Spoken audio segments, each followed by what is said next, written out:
Nice and slow. Up, over,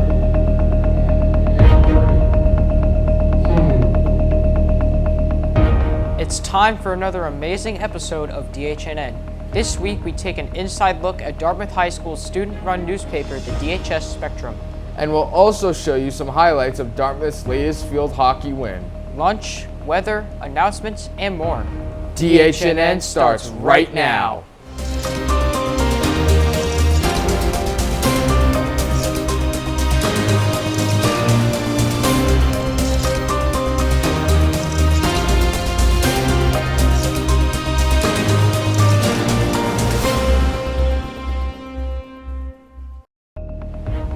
Welcome back to DHNN, Dartmouth's one and only news show.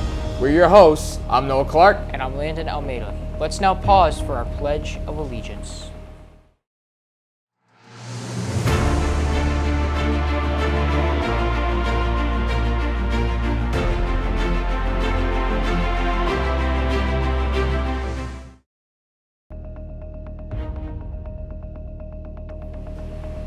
Newsflash. It's time for some important news announcements.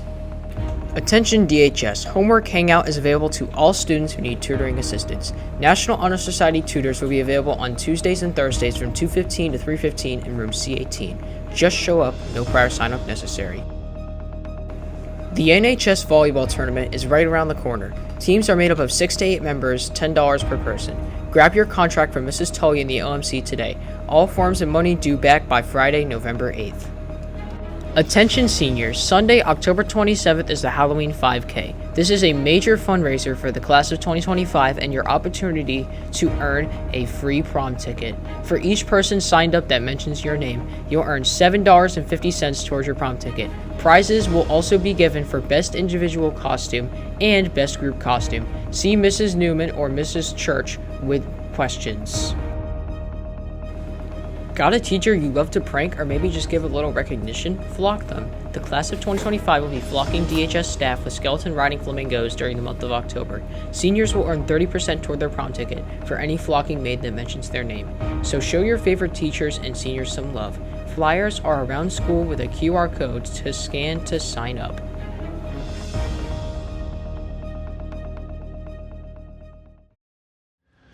Hey Hayden, check out this cool new game. It's called Road Rules. Oh, that's so cool. Can I see? What's happening? Is this also happening to you? Oh my god, we're disappearing. What the heck is happening to us?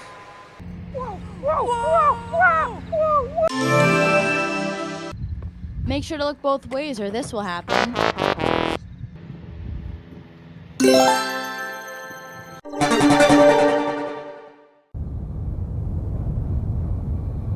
Hey, what are you doing? You should be using the crosswalk properly. Yeah, you're right. I'm sorry. Oh yeah, I gotta use the crosswalk. Cars are coming. Hi Hayden. Hey Raph. Oh, that was so hard. Yeah, but at least we know road safety rules now. We did it! Let's go!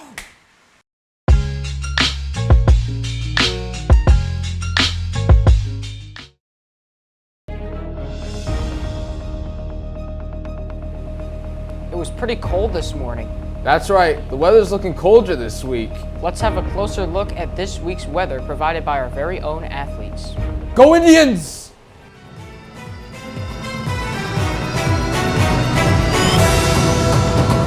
Hi, I'm Ella. I'm Jack, and this will be your weekly forecast. So Sunday is going to be sunny with a high of 68 and a low of 48. Monday's also going to be sunny with a high of 71 and a low of 49. Tuesday's going to be sunny with a high of 68 and a low of 53. And Wednesday's going to be mostly sunny with a high of 68 and a low of 49. Thursday's going to be partly cloudy with a high of 62. Friday's also going to be partly cloudy with a high of 59. And Saturday is going to be mostly sunny with a high of 59. Make sure you guys come to the home game tonight. It's pink out. Barnstable at 7 at the stadium. Let's go, Dartmouth! In case you didn't know, Dartmouth High has its very own newspaper called the DHS Spectrum. Indeed, and it's very impressive. We talked with the advisor, Mr. Higgins, about how it's run.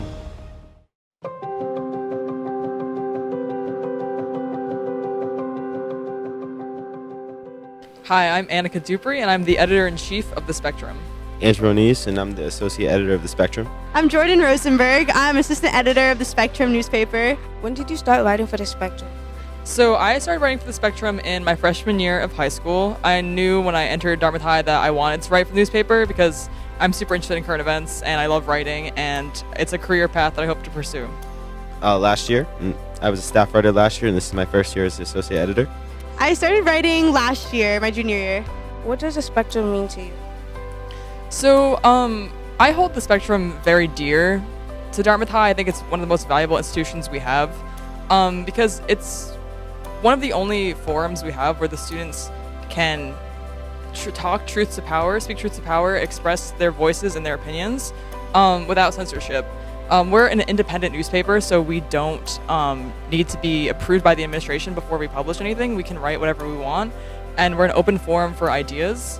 And I think that's very valuable for the students' body to have that resource where they can talk about what's important to them, what they want to see changed without a limitation on that. Tell me about creating articles.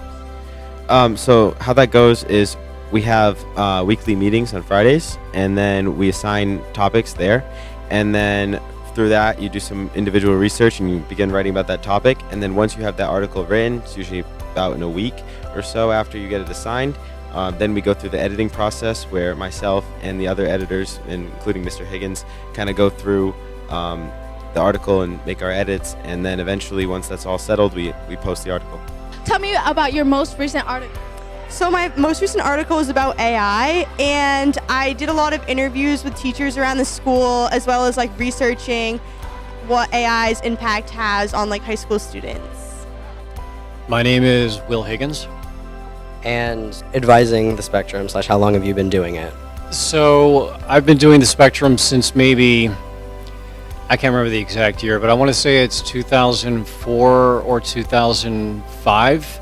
There was a longtime English teacher here who was in charge of the class and the newspaper itself, and I ended up taking it over for her. So probably close to 20 years now I've been doing it. The question I want to ask is, what does The Spectrum mean to you?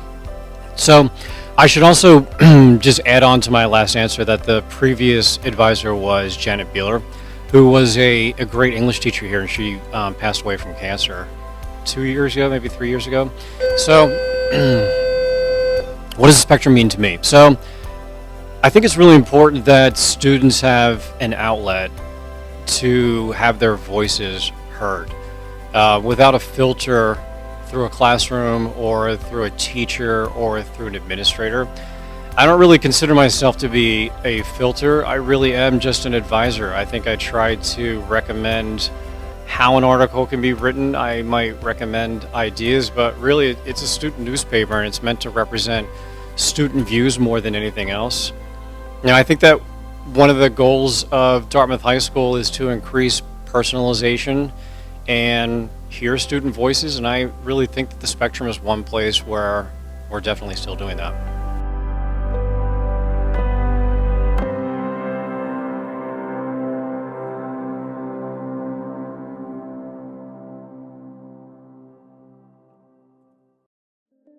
Hi, my name is Maddox, and I'm going to talk to you about coastal erosion. Homes being lost, people misplaced, and animals losing their environments. Global warming is a worldwide issue affecting all living things on our planet.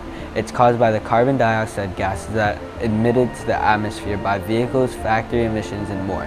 In our community, it affects us because we live near the coast and we are currently experiencing coastal erosion. What is coastal erosion, you may ask? Coastal erosion is one huge problem that happens from global warming. It's when the land near a body of water and the sea levels rise, causing this land to break underneath. This is a dangerous problem for the residents and wildlife who will ultimately lose their environments near the coast. Global warming can also affect animal habitats because the warming patterns of the environment change, meaning they have to move to the living environments they need. One idea is sustainable solutions like solar power, and switching to electric cars. Another way we can prevent this is by using less things that cause harmful gases that are emitted into our ozone. The field hockey team just had another impressive win to add to their record. They've been amazing so far this season. We have the highlights.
So Noah, what's for lunch this week? I'm not sure, but we're about to find out because it's time for The Lunch Show! Monday, October 21st, egg sandwich. Tuesday, October 22nd, meat sauce. Wednesday, October 23rd, orange chicken. Thursday, October 24th, cowboy burger. Friday, October 25th, grilled cheese.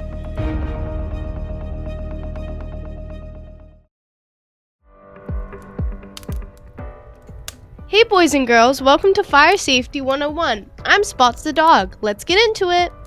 When in an emergency, get out as fast as you can. Do not try to take any personal items with you. Everything can be replaced, but you cannot. Second rule to fire safety. If the door handle is hot, do not open it. Oh, fiddle faddle! Instead, flag someone down with a pillowcase or flashlight. If the door is not hot, follow the emergency plan and find your meeting spot. But Spots, how can I prevent fires in the first place? That's a fantastic question. You can check your smoke alarms, unplug any appliance while not in use, and do not overuse extension cords. Do not leave the room while cooking or candles are burning. Oh my god, yeah! And I remember that when we're cooking, we keep handles turned in and roll up our sleeves to prevent any fires. Correct. That is absolutely correct, but this way you can stay safe and be prepared if disaster ever strikes. And these were your rules to fire safety. I'm Spot the dog. Bye!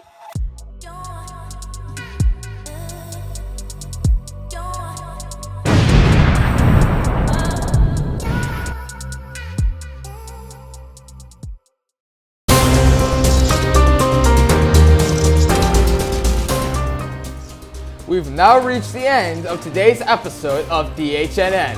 But don't worry, tune in next week for our spooky, scary Halloween special episode. We'll share you some spooky stories, weather provided by our very own Monster Weather team, as well as mozzarella sticks. Make sure to subscribe and hit that bell icon so you don't miss that episode. I'm Landon Almeida. And I'm Noah Clark. We'll be back next week for DHNN.